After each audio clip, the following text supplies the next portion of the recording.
news, and everything in between, guys. And in today's video, we're actually going to talk about, are people suffering from obesity, guys, and what's causing it? If you're new to the channel, guys, go ahead and give me a like and subscribe to my channel, guys. And if you can, please support me on Patreon. It helps my channel grow a lot. And on that note, guys, let's get into it. 95%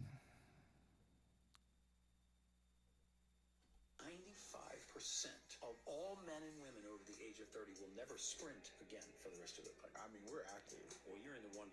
We don't like to lift heavy weight. We don't like to expose ourselves to cold. We don't like to expose ourselves to heat. And we don't like to be hungry. We don't realize that when we're hungry, our body goes into survival mode. The human body is meant to thrive. It's actually meant to strengthen under stress. When we challenge ourselves, doing things like breath work, cold showers, weight-bearing exercise, being out in the heat, being out in the cold, these stressors, they have a very positive impact on our physio. Oh yeah, 100%, guys. Like when you start doing things that are difficult for your body, you're gonna start forcing your body to change. And so, like when he's talking about sprinting, for example, sprinting is going to stimulate your muscles, your joints, your ligaments, your cardiovascular system, all these components to your body, and it's going to allow you to be able to burn calories and get stronger, guys. And then there's a lot of health benefits to it, just being active in general. And so, and also he mentioned fasting. Like fasting is super beneficial, guys. We're not meant to eat 24/7. We're not meant to eat. We're meant to eat what we need for our body to repair itself, and that's it, guys. We're not meant to sit there and consume a bunch of food all day and be sedentary, be on the couch. So on that note, guys, I have another video here. It's going to explain to you guys what the benefits of actually sprinting can do for you. So, as opposed to long-distance running and other forms of aerobic training, which use slow-twitch muscle fibers, sprinting utilizes almost exclusively fast-twitch fibers. These muscle fibers, which are also targeted in most strength training exercises, are much larger than slow-twitch fibers, especially when regularly trained. This alone will cause greater increases in muscle mass over endurance-style training. But on top of this, higher intensity, fast-twitch exercises produce more testosterone and growth hormone. This is especially true of sprinting, with increases of up to 2,000% seen in growth hormone production. In fact, I couldn't find any other physical activity that altered growth hormone to this degree. This promotes longevity, injury healing, and fat loss, while helping to maintain muscle mass in the process. Wow, guys, I didn't even know that, to be honest with you. That's pretty wild. Like, sprinting is going to give you the highest amount of growth hormone that your body can produce. Wow. So, I mean, sprinting has so many benefits, guys. As he said, you're going to promote so much growth hormone that obviously is going to allow you to recover quicker, guys. So, analysis of other studies, sprint interval training was found to reduce body fat percentage 40% more than high-intensity interval training, which is itself known for its incredible fat loss potential. The same meta-analysis also found that compared to traditional long-distance cardio, sprinting decreased body fat 92% more. And on top of this, the sprint training took far less time to complete than either the high-intensity interval training or the steady-state cardio, making it possibly the best minimalist fat loss and body recomposition tool available. Another obvious benefit of sprinting is increased explosiveness and high-intensity endurance. Yeah, guys, so like you sprinting is going to allow you to burn a lot of fat, guys. I mean, that's just the way it is. I mean, you're, again, going back to what I said earlier, was like it's going to allow you to be able to burn calories. It's going to allow you to be able to you're engaging all aspects of your body. When you're sprinting, guys, you're engaging your quadriceps, you're engaging your hamstrings, your calf muscles, you're engaging your glutes, you're engaging your abdominal region, guys. You're engaging all these parts of your body when you're your arms as well, and your cardiovascular system, guys. And so you're burning calories like there's no other, and it's probably just as good as weightlifting, if not better, guys, for you. So let's continue. Translates very well to most other forms of athletics, and is more likely to be needed in most life-threatening situations than longer and slower-paced endurance. And finally, sprinting increases the strength and efficiency of the spinal engine, a complex system of kinetic energy transfer between the lower body and the spine, which takes part in all other forms of athletic power generation, including upper body movements like throwing and punching, making sprinting ideal for any athlete whose sport requires power generation. If you're new to sprinting, here are a few basic form cues to help you get started.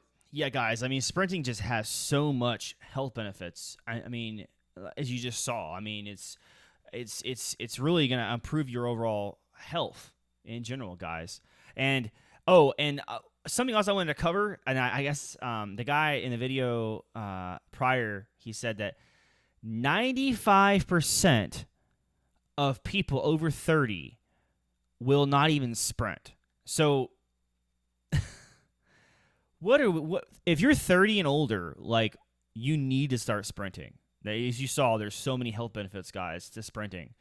So we live in a society where people just don't want to be active, people don't want to do stuff, and that's a shame. I mean, it's a shame. I mean, but you can't let your health be neglected at the end of the day, guys. So yeah. So I have this other article here for you guys. So this is from, actually, let's see here, PMC PubMed Central, okay, and you guys can see right here. That's the website if you want to check that out. It goes to Sones Shay. Let's see. Oh yeah. All right. So trends over 5 decades in the U.S. occupation related to physical activity and their associations with obesity. So as you guys know, obesity is pretty much when someone's not active and they consume a lot of calories, they gain weight, right? So in this article, all right, so it talks on, I'm going to read the whole article. This is the only article I have for the day in this video, guys, okay? And then we'll finish with the video. But it says the true causes of the obesity epidemic are not well understood, and there are a few longitudinal population-based data published examining this issue. The objective of this analysis was to examine trends in occupational physical activity during the past 5 decades and explore how these trends relate to concurrent changes in the body weight in the U.S. So we're going to talk about the difference in body weights of the last couple decades, guys. Last 5 decades, in fact. And so the analysis of energy expenditure for occupations in the U.S. private industry since 1960 using data from U.S. Bureau of Labor Statistics mean body weight was derived from the U.S. National Health and Nutrition Examination surveys. In the early 1960s, almost half of the jobs in private industry in the U.S. required at least moderate intensity physical activity, whereas now less than 20% demand this level of energy expenditure. Since 1960, the estimated mean daily energy expenditure due to work-related physical activity has dropped by more than 100 calories in both women and men. People are just not burning as many calories as they used to, guys. Energy balance model predicted weights based on change in occupation-related daily energy expenditures since 1960s for each U.S. National Health Nutrition Examination Survey. That's what the acronym stands for. Examination period closely matched the actual change in weight for 40 to 50-year-old men and women. For example, in 1960 to 1962 to 2003 and 2006, we estimated that the occupation-related daily energy expenditure decreased by 142 calories in men, given a baseline weight of 76.9 kilograms in 1960 to 1962. We estimated that 142 calorie reductions would result in an increase in mean weight to 89.7 kilograms, which closely matched the means of the report weight of 91.8 kilograms in 2003-2006. The results were similar for women. So in conclusion, guys, over the last 50 years in the U.S., we estimated that daily occupation-related energy expenditure has decreased by more than 100 calories.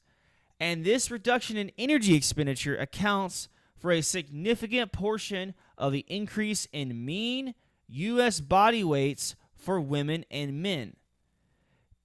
In summary, guys, people are getting fatter, guys. People are gaining weight, and it's because we're not active as we used to, guys. That's the problem. So, all right, let's finish this on a video, guys. So we're gonna talk about the main effects of obesity. Let's go. How obesity affects the body.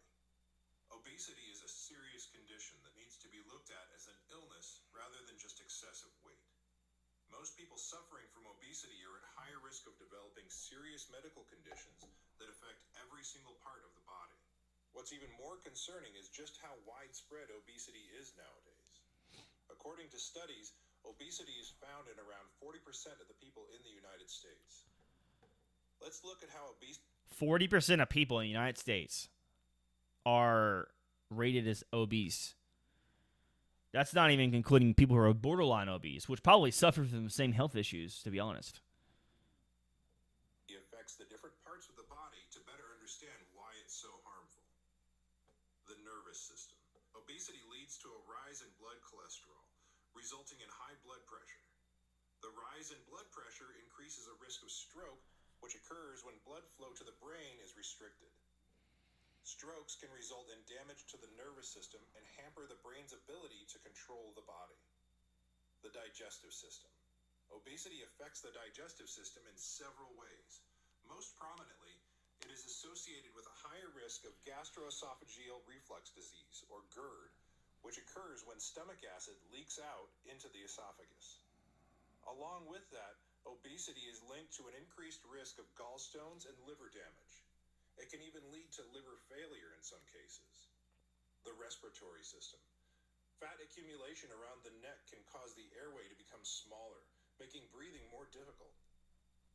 This condition is known as sleep apnea, with some people even finding it difficult to breathe for small periods. The cardiovascular system. Increased blood pressure and cholesterol also affect the cardiovascular system. Obesity affects heart health and increases the chances of heart attacks. The skeletal and muscular systems.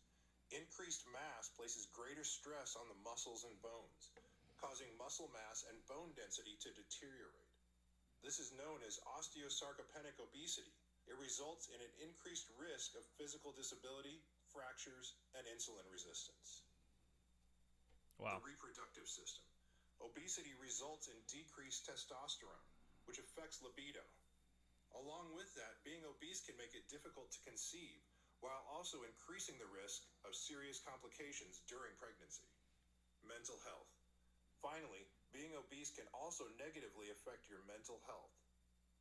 People dealing with obesity are more likely to deal with negative emotions, poor well-being, and psychopathological symptoms. Poor mental health can make the body more susceptible to diseases, and obesity can result in poor self-esteem, depression, and issues with body.